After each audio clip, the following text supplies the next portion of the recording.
வந்தது தெரியும் போவது எங்கே வாசல் நமக்கே தெரியாது. வந்தவரெல்லாம் தங்கிவிட்டால் இந்த மண்ணில் நமக்கே இடமேது. வாழ்க்கை என்பது வியாபாரம், வரும் ஜனனம் என்பது வரவாகும், அதில் மரணம் என்பது செலவாகும்.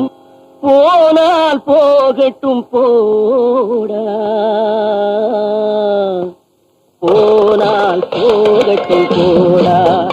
இந்த பூமியில் நிலையாய் வாழ்ந்தவர் யாரடா? போனால் போகட்டும் போடா.